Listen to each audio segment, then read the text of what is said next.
Cuando dos viejos amigos resuelven sus diferencias y restauran su relación, ha ocurrido la reconciliación. Empatía. En Mateo capítulo 18, versículo 15, Jesús revela que los miembros de su comunidad deben buscar la reconciliación y perdonarse de corazón unos con otros. El versículo 15 dice: si uno de mis seguidores te hace algo malo, habla con él a solas para que reconozca su falta, y si te hace caso, lo habrás ganado de nuevo. Qué difícil es lidiar con alguien que no pone de su parte, y más difícil si ese alguien somos nosotros mismos. Hace días escribí esta frase: no es estar de acuerdo en todo, pero sí es ponerse de acuerdo. Una buena iniciativa para que haya reconciliación es invitar un café a esa persona con la que no están funcionando las cosas. Conversen, pero si está lejos, haz una cita por Zoom o una llamada, pero arregla la situación. Y no solo va a haber reconciliación, también tu amigo o familiar caerá en cuenta de su error. Sé empático a la situación de otros.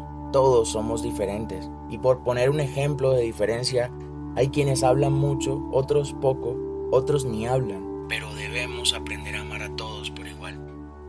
En el versículo 21, Pedro se acerca a Jesús con una pregunta difícil de responderse él mismo.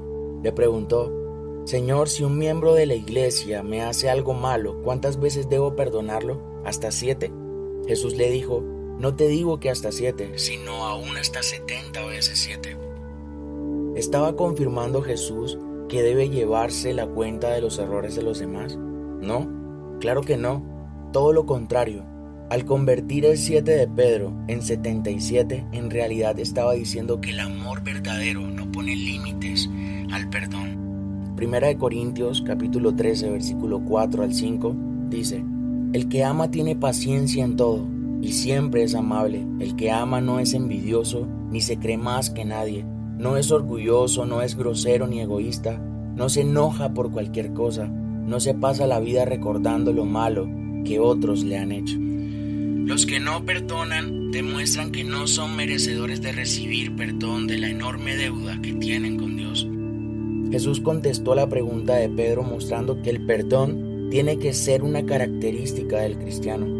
Efesios capítulo 4, versículo 32 dice: más bien sean bondadosos y compasivos unos con otros y perdónense mutuamente, así como Dios los perdonó a ustedes en Cristo. Jesús es el ejemplo de que podemos perdonar anticipadamente. Pedro probó de esa respuesta de Jesús. Pedro vivió en carne propia lo que era negar a Jesús. Y podemos recordarlo en Lucas capítulo 22, versículo 61 dice: en ese momento Jesús se volvió y miró a Pedro. Entonces Pedro se acordó de lo que Jesús le había dicho: hoy, antes de que el gallo cante, vas a decir 3 veces que no me conoces. Jesús quería hacerle ver a Pedro que se había dejado influir por la forma de pensar insensible y rencorosa de las demás personas, que llevan la cuenta del perdón como si se trata de una libreta de deudas. Pero quienes imitan a Dios deben ser mucho más generosos y nobles al perdonar. En Primera de Juan, capítulo 1, versículos 7 al 9 dice: pero si vivimos en la luz, así como Dios vive en la luz, nos mantendremos unidos como hermanos, y Dios perdonará nuestros pecados por medio de la sangre de su Hijo Jesús. Si decimos que no hemos pecado, nos engañamos a nosotros mismos y no decimos la verdad. Pero si reconocemos ante Dios que hemos pecado, podemos estar seguros de que Él, que es justo, nos perdonará y nos librará de toda maldad. Hoy muchas personas siguen a Jesús, pero no quieren perdonar y amar como Jesús.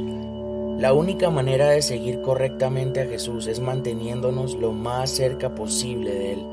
Debemos seguir su ejemplo. Para eso sería muy bueno que pudieras leer Primera de Pedro, capítulo 2, versículo 22 al 25. Quiero terminar con esto.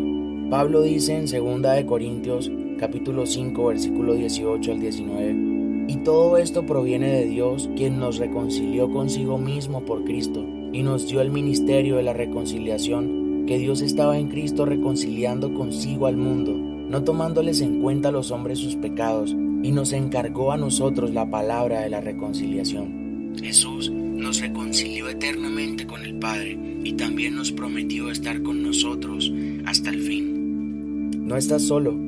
Restaura tu relación con Dios y restaura tu relación con la gente. Mi pastor dice: si la relación vertical de ustedes no está transformando la relación horizontal, eso no es nada. Hay una frase que a mí me encanta y yo la repito algunas veces, es que el hábito de hablar con Dios transforma nuestra manera de hablar con la gente. Empatía.